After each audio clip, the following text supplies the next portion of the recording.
السلام علیکم ورحمۃ اللہ تعالیٰ وبرکاتہ۔ ناظرین حضرات، آپ تمام کا میرے چینل اسلامی زندگی میں خوش آمدید۔ امید کرتا ہوں کہ سب خیریت سے ہوں گے۔ اللہ تبارک و تعالیٰ کی بارگاہ میں دعا ہے رب ذوالجلال آپ تمام کو اور آپ تمام کے والدین کو سلامت رکھے۔ حضرات گرامی، اگر پہلی بار میرے چینل میں آئے تو میرے چینل کو سبسکرائب کریں، بیل آئیکن آن کر دیں تاکہ ویڈیو کی نوٹیفیکیشن سب سے پہلے آپ کو ملے۔ دیکھیے، ایک ہوتے ہیں بھٹکے ہوئے اور ایک ہوتے ہیں جان بوجھ کر بھٹکے ہوئے۔ تو بہت سارے ایسے لوگ ہیں جو انجانے میں بھٹکے ہوئے، یعنی انہیں پتہ نہیں ہے کہ کون صحیح ہے کون غلط ہے، اور کچھ ایسے ہیں جو جانتے ہیں کہ ہم غلط ہیں لیکن پھر بھی وہی غلط والا کام کرتے ہیں، لوگوں کو بہکانے کا۔ میں اپنے نبی صلی اللہ علیہ وسلم کے پیارے شہر، مقدس شہر مدینہ کی بات کروں گا۔ روضہ مصطفیٰ صلی اللہ علیہ وسلم کے قریب لال رومال والے گھومتے رہتے ہیں، جو حج کے لیے گئے ہوں گے وہ کافی جانتے ہیں۔ تو وہاں جو لال رومال والے ہیں، سب سے پہلی بات مزے کے بات بتاؤں، اگر آپ یوٹیوب پہ سرچ کریں گے لال رومال والی بھابھی، یہ سب سے ضروری چیز دیکھیں آپ۔ اگر آپ یوٹیوب پہ سرچ کریں گے نا لال رومال والی بھابھی، تو سب سے پہلے وہی لوگوں کی تصویر آئے گی۔ آپ سمجھے، یہ لوگ اتنے شیطانی ہیں کہ جان بوجھ کر لوگوں کو وہاں بہکاتے ہیں کہ یہ نہیں کرنا چاہیے، یہ نہیں کرنا چاہیے، یہ نہیں کرنا چاہیے۔ اور سنی صحیح عقیدہ جن کو نبی کریم صلی اللہ علیہ وسلم کی حدیث کریمہ نہیں معلوم ہے، تو وہ اس کی بات پر آ بھی جاتے ہیں۔ آج میں اس کے ایک سوال کا جواب دوں گا۔ سب سے پہلے آپ اس کی ایک ویڈیو دیکھیں آپ جو یہاں مسجد نبی صلی اللہ علیہ وسلم میں جماعت کے ساتھ سلام پڑھ رہے ہیں، یا نبی سلام علیکم، جی ماشاء اللہ رب العالمین نے جماعت سے سلام کا حکم دیا، آپ قرآن سے ثابت کر سکتے ہیں؟ نماز کا حکم ہے وَارْكَعُوا مَعَ الرَّاكِعِينَ، رکوع کرنے والوں کے ساتھ رکوع کرو، سمجھ گئے؟ نماز نبی علیہ الصلوۃ والسلام نے جماعت سے نماز پڑھنے کا حکم دیا، سلام جماعت سے پڑھنے کا حکم دیا، آپ ثابت کر سکتے ہیں کسی حدیث سے؟ واللہ آپ کسی حدیث سے ثابت کرو کہ سلام جماعت سے پڑھا جا سکتا ہے۔ میں یہاں حکومت سے مطالبہ کروں گا کہ جماعت سے سلام پڑھوایا جائے، جس طریقے سے نماز جماعت سے ہوتی ہے یہاں۔ ابو بکر صدیق رضی اللہ تعالیٰ عنہ 2 سال حاکم رہے مدینے کے اندر، ابو بکر صدیق رضی اللہ تعالیٰ عنہ اپنی حکومت میں جماعت سے سلام پڑھوایا۔ عمر فاروق 10 سال یہاں حکومت کی ہے، کیا عمر فاروق رضی اللہ تعالیٰ عنہ نے جماعت سے سلام پڑھوایا؟ 1 منٹ سنیے۔ امام ابو حنیفہ رحمۃ اللہ علیہ اسی مسجد نبی میں آتے تھے زیارت کرنے، کیا وہ کہتے تھے کہ جماعت سے سلام پڑھو؟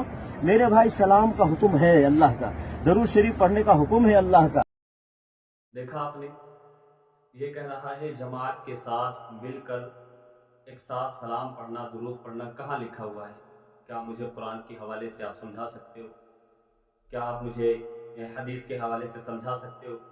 اور بیچارے جو وہاں بغل میں کھڑے ہوئے ہیں ان کو تو نہیں معلوم، وہ بیچارے کہہ رہے ہیں کہ ہاں ہمیں نہیں معلوم، ہم نہیں ثابت کر سکتے، لیکن میں ثابت کر رہا ہوں۔ آپ دیکھیں تو آئیے میں آپ کو ایک مشکوٰۃ شریف کی حدیث سناتا ہوں، جلد نمبر 2 ہے اور صفحہ نمبر 401، حدیث نمبر 5955۔ حدیث کیا ہے؟ صحابی رسول حضرت سیدنا کعب رضی اللہ تعالیٰ عنہ سے روایت ہے کہ روزانہ صبح کے وقت 70,000 فرشتے نازل ہوتے ہیں جو رسول کریم صلی اللہ علیہ وسلم کی قبر انور کو گھیر لیتے ہیں، گھیرا بندی کر لیتے ہیں، اس کے ساتھ اپنے پر لگاتے ہیں اور بارگاہ رسالت میں درود و سلام کا نذرانہ پیش کرتے ہیں۔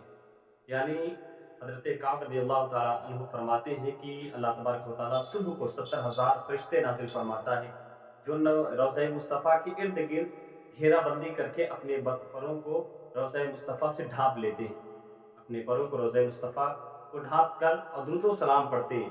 پھر کیا فرماتے ہیں، جب شام ہوتی ہے تو یہ فرشتے واپس چلے جاتے ہیں اور شام کے وقت 70,000 مزید فرشتے حاضر خدمت ہوتے ہیں اور وہ اسی طرح کرتے ہیں، یعنی درود کریم صلی اللہ علیہ وسلم پر پڑھتے ہیں، اور روز قیامت تک رحمت عالم صلی اللہ علیہ وسلم کی بارگاہ میں 70,000 فرشتوں کی جھرمٹ اسی طرح آتے رہیں گے۔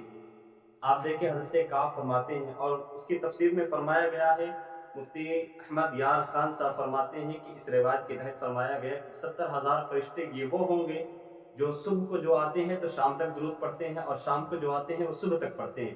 اور جس کا نمبر ایک مرتبہ آ گیا پھر قیامت تک کبھی ان کا نمبر نہیں آنے والا۔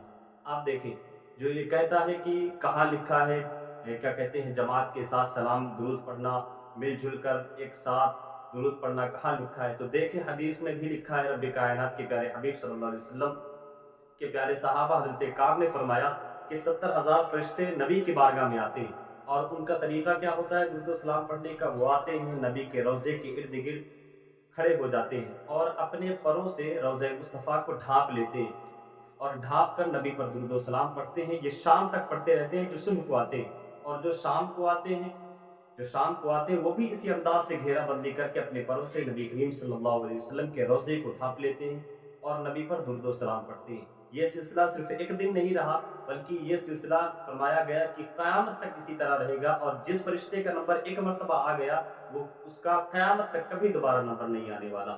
تو آپ نے سمجھا کہ جماعت کے ساتھ سلام پڑھنا، درود پڑھنا یہ بے شک جائز ہے، اور رب کائنات کا حکم بھی ہے کہ اے مومنو تم بھی درود و سلام پڑھو۔ امید کرتا ہوں کہ میری بات سمجھ میں آئی ہوگی، تو گزارش کروں گا اس ویڈیو کو زیادہ سے زیادہ لوگوں تک شیئر کریں تاکہ ان کو بھی یہ چیز معلوم چلے اور وہ ایسے شیطانوں سے محفوظ رہیں۔ کیسی لگی ویڈیو؟ امید کرتا ہوں اچھی لگی ہوگی۔ ملتے ہیں ایک اور ویڈیو کے ساتھ، تب تک کے لیے خدا حافظ۔